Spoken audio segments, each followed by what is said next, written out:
Hoje nós vamos falar um pouco sobre como a gente escreveu o projeto, né, de pesquisa. A gente fez uma discussão lá no início do curso, que era como pensar o projeto de pesquisa. Como pensar o projeto de pesquisa tem todos os elementos, né, todos os elementos que a gente vai necessitar para escrever o projeto de pesquisa, eles estão nos projetos, naqueles elementos também que nós utilizamos para pensar o projeto de pesquisa. Só que os processos são um pouco diferentes. Então, a ideia é a gente falar um pouco sobre isso. São alguns poucos slides, a gente vai discutir, e é interessante que vocês possam tirar dúvidas. E depois a gente pode mostrar um pouco a Plataforma Brasil, que é a plataforma onde a gente escreve projetos para os comitês de ética, né? A gente que trabalha especialmente na saúde, quer fazer pesquisa na área da saúde, existe uma plataforma que a gente tem que cadastrar os projetos e a gente pode mostrar essa plataforma para vocês, né? Mostrar um pouco como é que se faz, como é que essa plataforma funciona. Primeiro slide, né? Passou o segundo? Passou. Pode. Então, vamos lá. Vamos até revisar um pouco o que a gente já discutiu anteriormente. Então, quando a gente está pensando no projeto de pesquisa, primeiro a gente vê uma área que a gente tem interesse. Depois, a gente define um problema, né? E faz essa definição desse problema a partir, né, de preferência, a partir de uma pergunta de pesquisa, né? A partir daquela pergunta, eu vou criar hipóteses de respostas para essa pergunta de pesquisa. E depois eu vou pensar como que eu vou fazer essa pesquisa, né? Que tipo de pesquisa é essa? Se ela é exploratória, se ela vai buscar encontrar causalidade, se ela vai ser qualitativa, se vai ser quantitativa, que variáveis eu vou usar, como que eu vou selecionar a população que eu quero estudar, se eu vou estudar toda a população, se eu vou estudar a amostra, como que eu vou calcular a amostra. Então, tudo isso a gente foi pensando ao longo do curso, né? Só que entre isso que está pensado e o que está escrito, né, tem uma certa diferença. A forma de escrever, ou alguns elementos desses vão se encaixar não necessariamente na mesma ordem que eles foram aparecendo. Por exemplo, a gente pensa sempre no problema, na pergunta de pesquisa. Mas a pergunta de pesquisa, ela não é o primeiro tópico que a gente escreve num projeto de pesquisa, né? Assim, quando a gente vê a sequência do projeto. Então, de certa forma, as coisas estão todas na nossa cabeça, que a gente foi pensando, foi formulando, e depois a gente tem que organizar isso dentro do projeto, né? Dentro da metodologia, a gente ainda tem que falar sobre os instrumentos de coleta, plano de análise de dados, né? Recursos necessários, orçamento, inclusive o próprio tempo, né? Como um recurso necessário. Então, esses são os elementos que tem que ter no projeto de pesquisa e eles vão constar nesse projeto de pesquisa escrito. A estrutura do texto, né? Então, assim, de uma forma bem formal, queria, assim, logo deixar claro para vocês, isso aqui é uma estrutura básica. O que é mais importante para a gente escrever o projeto de pesquisa? Ler, né? Para entender qual é o formato, né, que a instituição que está demandando o projeto de pesquisa defende. Então, muitas vezes eu quero fazer um projeto de pesquisa para o mestrado. Então, ver qual é o formato que esse mestrado pede esse projeto de pesquisa, porque vai ter pequenas variações, né? É um projeto de pesquisa para concorrer a uma bolsa do CNPq, é um projeto de pesquisa para concorrer a financiamento. Eles são diferentes, certo? E aí, cada uma dessas situações, cada um desses projetos, cada um desses editais vai definir um formato. Então, a gente tem uma ideia geral aqui, a gente vai mostrar um pouco os elementos chaves dessa construção desse projeto de pesquisa, mas sempre é bom identificar o formato que vai ser requerido para a gente fazer essa escrita. Senão a gente escreve de um jeito e depois tem que reescrever. Aqui, né, uma coisa importante já, e um pouco na linha do que a gente estava colocando, né, é que vai depender da finalidade, o tipo da estrutura do texto, certo? Tem uma norma da ABNT de 2005, ela fala sobre elementos pré-textuais, elementos textuais e elementos pós-textuais. Então, vamos falar rapidamente de elementos pré-textuais, depois a gente vai focar nos elementos textuais, que são mais importantes para nós aqui agora, e os elementos pós-textuais. Então, elementos pré-textuais é capa, né? É lombada, é folha de rosto, né? É lista de ilustrações, lista de tabelas, abreviaturas e siglas, lista de símbolos e o sumário. Isso aqui, por exemplo, está bem bem a característica, por exemplo, da solicitação de elementos pré-textuais de programas de mestrado, doutorado. É assim que se pede projeto de pesquisa. Hein? Esses elementos pré-textuais, em geral, são muito parecidos com esses que estão aqui. Tá? Então, vou fazer um projeto de mestrado, eu vou fazer a capa, vou colocar o nome para onde eu vou mandar, né? Qual a instituição, o autor, título, subtítulo, né? Local, cidade, eu tenho uma folha de rosto com essas características, o tipo do projeto, nome, local, enfim. Depois, essas listas de ilustrações, de tabelas que tiver no projeto. Às vezes não tem, tá, pessoal? Eu, em geral, faço projetos muito relativamente simples. Porque o importante do projeto é ele estar bem escrito e sintetizar aquilo que você vai fazer. Mas esses aqui são elementos pré-textuais que muitas vezes são cobrados. Os elementos textuais, que esses são mais importantes, né? A gente tem a introdução e o método, basicamente, como elementos textuais de um projeto. Né? Aqui a gente está falando de projeto de pesquisa. Quando a gente vai falar de artigo, por exemplo, aí eu vou ter introdução, métodos, resultados e discussão. Como a gente está falando aqui sobre ainda um projeto que não tem resultado e, obviamente, não vai ter discussão, os dois elementos centrais textuais são a introdução e a metodologia. Há alguns lugares onde você tem, por exemplo, introdução separada de justificativa, introdução referencial teórico, justificativa. Então, isso vai variar de lugar para lugar. Mas, em linhas gerais, esses elementos eles vão estar presentes na introdução. Tá? Então, a gente vai falar um pouquinho exatamente sobre a introdução, né, desse método, aliás, a introdução do projeto de pesquisa. Primeira coisa que tem que ter na introdução, a gente tem que ficar pensando sempre que um projeto de pesquisa, um artigo, é algo que está tentando, né, convencer alguém de uma proposta. Tá? Um projeto de pesquisa que eu estou fazendo para o mestrado, eu estou tentando convencer alguém que o que eu tenho para mostrar é bom, e que o projeto é bom.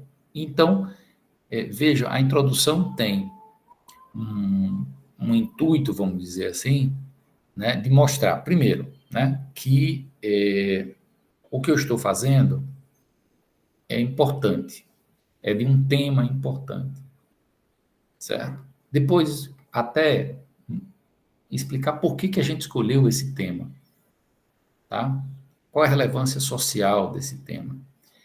E um outro ponto importantíssimo que tem que ter na introdução, nessa fase de justificativa, por exemplo, é o que isso traz de novo para a ciência. Porque se eu for repetir tudo que os outros já disseram, não tem para que eu fazer esse projeto de pesquisa. Certo? Então, a introdução, eu vou lá, apresento um tema, eu tenho que dizer, olha, eu vou falar sobre isso. Esse é o problema, é isso que você vai trazendo o problema, né? Depois você explica por que esse problema é relevante, é a justificativa. E no final você aponta os objetivos. Isso é uma das formas de escrever. Então, é uma construção que eu parto de um tema, vou trazendo o leitor do projeto, introduzindo, trazendo elementos que me mostram que tema é esse, certo? Vou trazendo o leitor para entender que tipo de coisa que eu vou fazer, aonde que eu estou fazendo isso. Então, tem uma delimitação espacial e temporal, já pode ser feita ali na introdução. Então, por exemplo, eu vou falar sobre o consumo de benzodiazepínicos, né, no Brasil. Né? Na introdução já posso trazer elementos que me mostrem um pouco como é que é essa situação em outros lugares, né? Aí é uma coisa que, como a gente escreve, eu gosto, por exemplo, de escrever mais do geral para o específico. Mas isso é característica de cada um. O importante é ter uma coerência. Então, por exemplo, se eu estou escrevendo do geral para o específico, eu vou explicando aquele tema de forma mais distante e vou trazendo para o que eu estou querendo discutir especificamente, né? Então, venho, trago o tema principal, depois vou explicando por que que eu escolhi esse tema, né? O que que tem de lacunas de conhecimento nesse tema, né? E depois parto para o objetivo da minha pesquisa, certo? Então, introdução, em geral, vai ter isso, tá? A apresentação do tema, justificativa e apresentação dos objetivos. E pode também ter a apresentação de hipóteses. Então, pode ser tudo junto num texto só, ou às vezes em separado. A introdução, a justificativa, objetivos, hipóteses, tudo separado, tá? Mas esse pedaço, né, todos esses elementos estão antes da seção de métodos. Tem outros projetos de pesquisa que querem que você escreva um pouco sobre referencial teórico, certo? Então, vai pedir para você fazer uma revisão bibliográfica, apontar as referências mais importantes, qual o estado da arte, você fazer uma análise crítica sobre isso. Em algumas vezes isso vai estar separado no texto ou vai estar lá dentro já na introdução, porque boa parte dos elementos, por exemplo, que a gente utiliza para justificar a escolha do tema vem da revisão da literatura. Então, às vezes, eu posso deixar isso mais separado, de forma mais densa, porque o demandante do projeto está me pedindo isso, ou às vezes isso vai estar encaixado lá. Então, vai depender muito do formato do projeto. Método, tá? O método eu vou explicar o que eu vou fazer, o que eu pretendo fazer. Pode mudar o método ao longo do projeto? Pode. Você pode mudar até o tema do projeto. O método a gente muda, porque às vezes a gente pensava uma coisa e não é bem aquilo que a gente pensava. Pode ser que eu pensasse, por exemplo, que uma base de dados que eu vou usar me desse informação X. Só que essa informação X é mal preenchida. Eu vou ter que criar uma outra metodologia, uma outra forma de abordar. Mas o método é como eu, hoje, a partir do que eu tenho de conhecimento hoje, na hora da elaboração do projeto, como é que eu vou resolver para responder aquela minha pergunta de pesquisa que eu fui lá atrás. Tá? Então, eu vou, em geral, colocar que tipo de pesquisa que eu estou fazendo, tá? Quando a gente está escrevendo o artigo, inclusive, isso é uma das coisas que o Strobe, né, que é uma dos checklists de escrita de artigos, eles colocam lá, olha, primeiro parágrafo tem que trazer logo qual o tipo de estudo, enfim, ele já deixa muito claro que isso é um elemento central. Então, no método, em geral, no primeiro parágrafo eu já coloco o tipo de pesquisa, né? Quem eu vou pesquisar, se eu vou pesquisar a amostra ou não, se é toda a população, como vai ser a coleta de dados, né? E lembrar sempre desses pontos aqui. Vai ser questionário, vai ser entrevista, que variáveis eu vou utilizar, certo? Porque na coleta de dados aqui eu já posso ter variáveis, se eu estou fazendo um estudo com bases secundárias, eu já posso ter os dados na mão, né? Então, a coleta de dados, eu vou descrever, né, os questionários, as entrevistas, observações, as variáveis, que tipo de dimensões eu vou estar explorando, né? Na minha pesquisa, está relacionando COVID a uma síndrome pós-Covid. Sim, mas o que eu quero ver disso? Que fatores eu acho que são importantes para isso? E aí eu vou destacar isso aqui. As dimensões, enfim, tá? E depois como eu vou fazer a análise dos dados. Se é teste de hipótese, se é correlação, se é análise de regressão, né? É sobre qual referencial de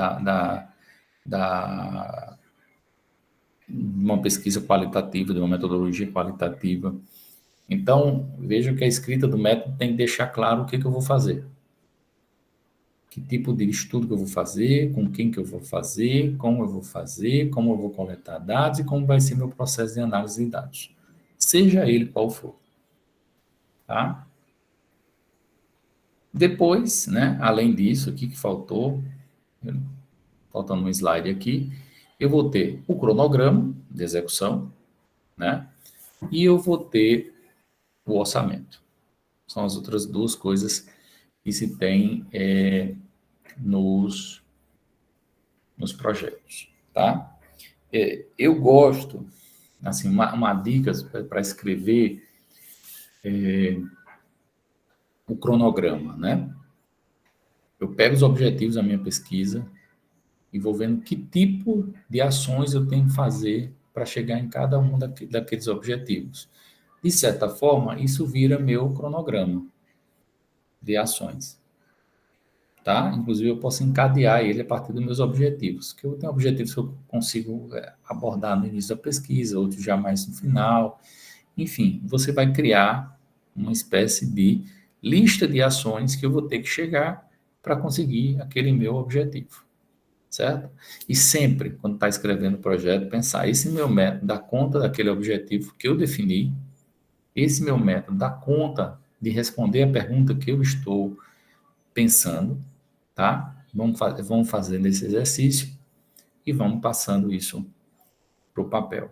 Então, coloca, depois que eu tenho todas as ações que eu preciso para concretizar a minha pesquisa, isso vai virar as minhas ações do cronograma e eu vou ver temporalmente quando isso vai ocorrer. Lembrando que tem coisas que a gente faz uma vez no início da pesquisa e não vai fazer mais, tem coisas que no cronograma vai passar quase praticamente todo o tempo da pesquisa fazendo, por exemplo, revisão de literatura, ou análise de banco de dados. Eu posso, por exemplo, ter um mês ajeitando o banco de dados e passar 3 meses avaliando o banco de dados. Então, as ações vão ser do tamanho da necessidade delas. Então, eu posso ter ações que são praticamente o projeto todo e outras que não, tá? Uma coisa que é interessante assim, na escrita do projeto também é pensar como que eu vou divulgar o projeto no futuro, tá? Então, isso também são ações, de alguma forma, isso são ações e eu tenho que lembrar disso. Então, eu vou fazer um cronograma e eu vou colocar, fazer isso, analisar os dados, escrever o artigo, escrever tal coisa, porque isso também faz parte da pesquisa, né? Não é só ter a pesquisa na mão, é divulgar essa pesquisa. Então, eu vou precisar transformar isso numa literatura científica para disseminar o conhecimento, né? Para entrar em debate com outras pessoas. Então, no cronograma também, nunca esquecer, né, do tempo que você vai elaborar os artigos, os relatórios, enfim. Não só relatórios administrativos, mas relatórios até científicos mesmo. Dúvida? Não. Tranquilo, professor, até agora. Eu tenho uma. Oi, Por pode falar. exemplo, eu estou elaborando um projeto para concorrer à bolsa no mestrado. Certo. Nessa situação, esse cronograma ele tem que dar de conta de todo o processo durante o mestrado, ou seja, os 2 anos de pesquisa, até a construção do artigo final, projeto final. Não necessariamente. Foi Edson, não foi, Edson? Isso. Não necessariamente. Você vai colocar aquele tamanho que você vai precisar de tempo mesmo para você fazer aquele projeto, executar aquele projeto. Nem é de bom tom você botar, assim, na minha opinião, se você bota 2 anos para fazer o projeto, você meio quase está dizendo que você vai estar atrasado do mestrado, né? Porque tem burocracia, né? Tem um monte de coisas que são muito chatas, sabe, Edson? E aí, você vai fazer um mestrado de 2 anos, né?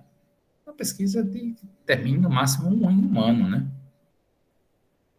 No máximo não, mas um ano tá bom. Por quê? Você vai pagar disciplina no início do mestrado, né? Você não vai entrar no mestrado no primeiro dia que matriculou, você já vai começar a escrever o projeto, você vai ter que amadurecer. Então, a tua pesquisa de mestrado, no fundo, 6 meses, um ano já tá muito bom, tá? Você vai usar o tempo que você acha que é necessário para cada ação, essa é a questão. E pensando bem, sempre assim, para ser. Eu gosto de fazer projetos que as pessoas percebam que é plausível, é factível. Então, se eu estou fazendo a apresentação de mestrado e digo que vou fazer um projeto que vai durar 2 anos, eu não avaliaria bem, certo? Porque eu sei que o aluno vai passar 2 anos no projeto, senão ele vai atrasar o mestrado. A pesquisa, o tempo de pesquisa teria que ser um pouco menor, certo? Certo, perfeito. E é isso, sempre tentar dimensionar, sabe, Edson? Também, se, por exemplo, minha pesquisa vai durar 2 anos, 3 anos, é uma coisa para doutorado. O que eu posso fazer? Eu posso quebrar essa pesquisa. Eu já posso ter um negócio muito claro até para o meu doutorado, uma área toda que eu queria envolver, sim, mas é muito grande, então eu vou quebrar. No meu mestrado eu vou até aqui. Então, meu projeto é esse. A segunda fase é o doutorado. Que eu posso continuar indo na mesma linha, né? Referências, glossário, apêndice, anexos, índices, são elementos pós-textuais desses projetos, né? Então, com certeza, a referência, os outros todos são opcionais e muitas vezes em projetos não são cobrados, certo? E aí, para a norma da ABNT, tem esses regramentos. Isso tudo está num capítulozinho muito pequeno desse livro aqui, Como Elaborar Projetos de Pesquisa, tá certo? E me coloco à disposição aí para a gente tirar dúvidas. Então, vamos lá. Então, eu já sou cadastrado, a gente se cadastra, tá? Tá vendo aqui que tá meu nome. Primeira coisa que eu acho que talvez nem todo mundo saiba, mas a plataforma Brasil, ela é uma plataforma, né, como o próprio nome diz, é uma plataforma que está ligada ao CONEP, a Comissão Nacional de Ética em Pesquisa na área da saúde. E uma coisa muito interessante, né, que a CONEP é ligada ao Conselho Nacional de Saúde. Né? O Conselho Nacional de Saúde é uma instituição, né, do controle social criada no SUS, uma coisa muito diferente, inclusive, do que a gente tem na educação. Porque no Conselho Nacional de Saúde você tem 50% de usuários do SUS, 50% de trabalhadores e 50% de gestores, donos de serviços ou gerentes, enfim. Então, é um espaço muito rico, democrático, e lá dentro do Conselho existem várias comissões. Tem uma comissão de recursos humanos, que é a CIR, que eu já fui da CIR, durante uns 2 anos, que é onde regula toda a questão, é onde o Conselho Nacional de Saúde discute a situação dos trabalhadores, a formação do SUS, discute a abertura de escolas, onde tem necessidade de abrir escola, de enfermagem, de odontologia, de medicina. E tem uma que é a CONEP, né? Que é a Comissão de Ética em Pesquisa, que é responsável pela plataforma. Então, a CONEP é que muda. Então, aqui tem, tá? Eu tenho uma página, essa parte pública aqui, que fala um pouco sobre o sistema CONEP e tal. O pesquisador, que é a aba que, em geral, aparece primeiro. E aqui vai dizer tudo que eu tenho de projeto de pesquisa. Como é que está a situação, se está aprovado, os números, tá? Então, isso tudo tem aqui. Por exemplo, tem todos aprovados, aí eu tenho uma pesquisa, uma está com pendência documental que eu nunca fiz. Na verdade, isso aqui é projeto que eu devia ter apagado já, porque não foi para frente. E tem esse aqui que está em apreciação ética. Então, está sendo avaliado pela Secretaria do Estado de Saúde da Paraíba. Tá? Aí, às vezes é o CCM, às vezes é o CCS, enfim, tem vários. Aí, essa plataforma, ela dependendo do que você coloca no projeto, das instituições que você se vincula, ela já manda para um comitê de ética específico. Então, eu não vou no comitê de ética, eu mando por aqui. Tá? Aí eu vou abrir um projeto. Esse projeto aqui, ó, influência das características das escolas médicas, o perfil dos egressos dos cursos de medicina na inserção do mercado de trabalho e escolha de especialidades médicas. Tem tudo aqui. Aí eu posso vir aqui, vem o projeto, certo? Tá tudo aqui. tem todo o histórico de tramitação. Isso é o que tem na plataforma. Tá? Dúvidas até agora?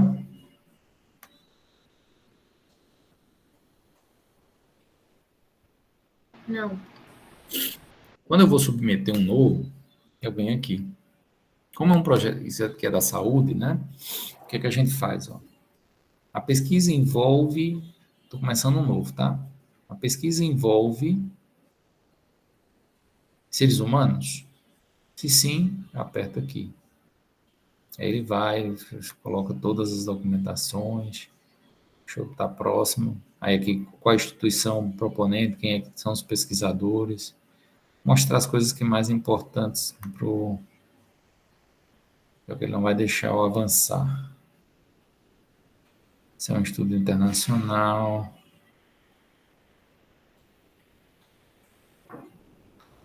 Ele não me deixa avançar de jeito nenhum. Vou ter que preencher.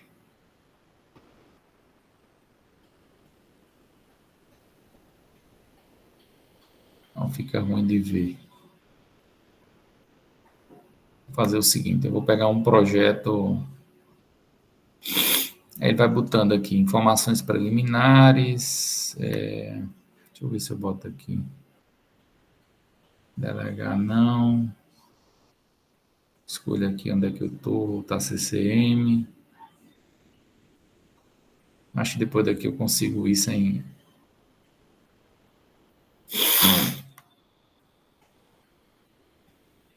Próximo, tá vendo? Aí pergunta aqui que área é, que eu vou escolhendo aqui, qual é a área temática.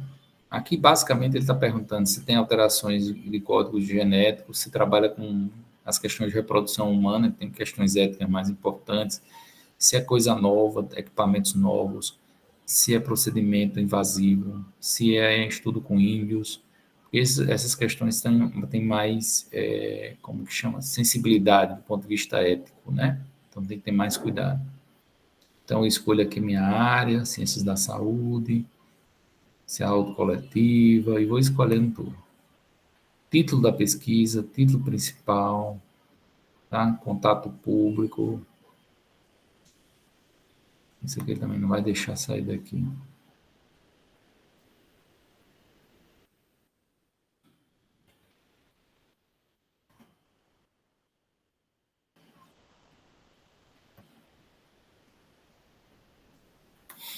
Ele vai me dando os erros, tá vendo?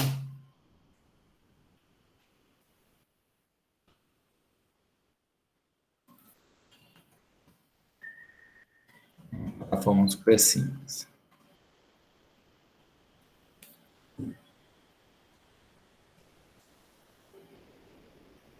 Está dizendo que tem outra pesquisa com o mesmo nome. Covid curso.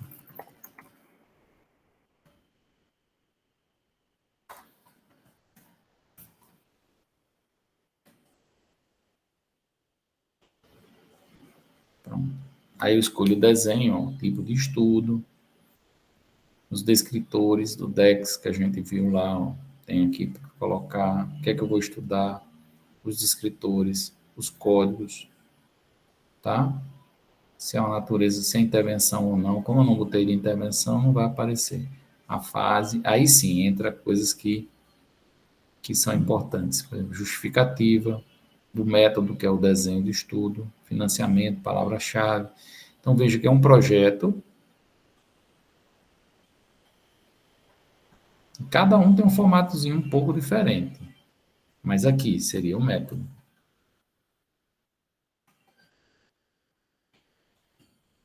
O desenho, né? Aquele tipo de estudo. Eu preciso dizer qual é o financiamento, adicionar financiamento. Sempre o meu é isso aqui, financiamento próprio, ou seja, se lasque aí para pagar. Foi pelo menos uma palavra-chave. Aí vou escrever aqui palavra-chave. Tá Covid, tô com preguiça. Adicionar, próximo. Tá. Aí o resumo. Aqui ele pede um resumo do projeto. Introdução, tá? Hipótese. objetivo primário, objetivo secundário, metodologia de novo. Ali ele só pede o desenho, mais resumido. Aqui tem que colocar a metodologia em todo. Critério de inclusão é quem pode entrar no estudo, quem não deve entrar no estudo, quais são os riscos desse estudo para quem está participando do estudo, quais são os benefícios para a ciência. Metodologia de análise de dados, o que é que a gente está avaliando, desfecho primário, né? Por exemplo, um merito que está lá vendo acidente de trabalho, vai ser acidente de trabalho, tá? Óbito por trabalho. Então, basicamente é isso que tem na plataforma, tá? Depois vai ter uma ala só de... Deixa eu ver uma coisa aqui, que eu marquei uma bobeira terrível aqui.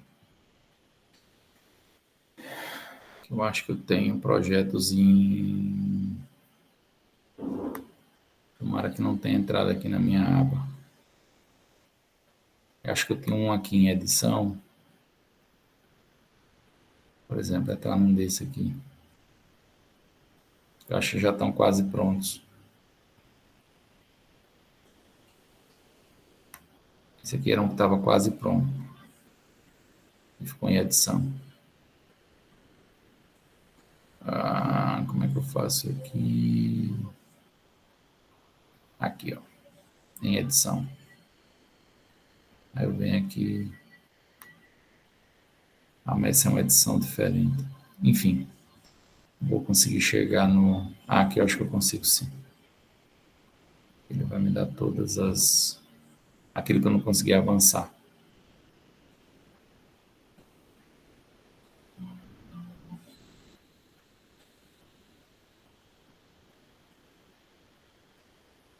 Deixa eu ver se vai.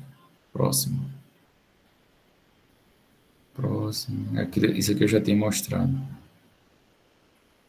Vou mostrar essa parte aqui que é o mais importante para a aula de hoje. Então, resumo, você colocou aqui a introdução, se tem hipótese, mensurar o grau de sobrecarga, o objetivo primário, caracterizar o perfil socioeconômico dos cuidadores, metodologia proposta, quem é que vai ser incluído no projeto. Então, são indivíduos com mais de 18 anos que exercem cuidado de idosos, serão excluídos aqueles que exercem cuidado remunerado, que essa pesquisa que a gente estava querendo ver qual era o grau de sobrecarga emocional de cuidadores de idosos das comunidades.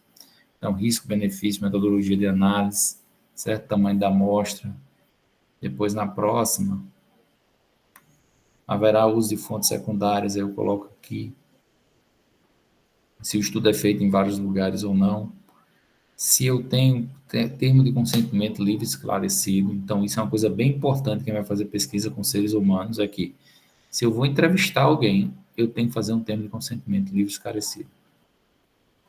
Certo? Dizer que eu vou me comprometer a apoiar essa pessoa, qualquer coisa que aconteça com ela. Por exemplo, se a pesquisa, na hora, fez uma pergunta lá e a pessoa ficou traumatizada, enfim, você tem que dar apoio. Mesmo que seja uma coisa que aparentemente é boba, como fazer um questionário, você tem que apontar quais são os possíveis riscos desse questionário. Certo?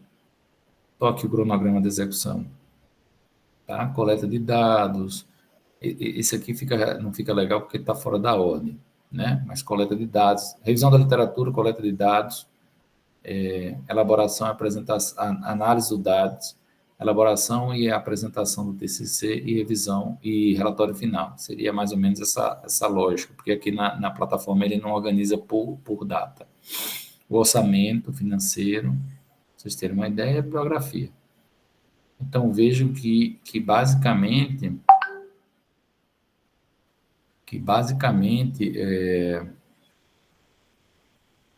é uma plataforma que tem um formato, né, que vai exigir boa parte daqueles elementos que estavam ali em como elaborar o projeto, só que está ali de forma diferente, né? Então, isso é um exemplo de que muitas vezes o projeto vai ser elaborado, tem todas aquelas partes ali, mas quem está me demandando o projeto às vezes tem questões específicas. E aí, por isso que eu disse logo no início, esses são os elementos centrais. Mas, antes de submeter um projeto, olhe para onde você está submetendo esse projeto e vê se não tem algumas demandas específicas, para você não ter retrabalho. Então, quais são as orientações de elaboração de projeto dessa instituição que você está pleiteando uma vaga de mestrado, uma vaga de doutorado, uma bolsa, certo? Um financiamento. Tá bom? Né? Então, quero agradecer a todos vocês e dizer que é isso, é um processo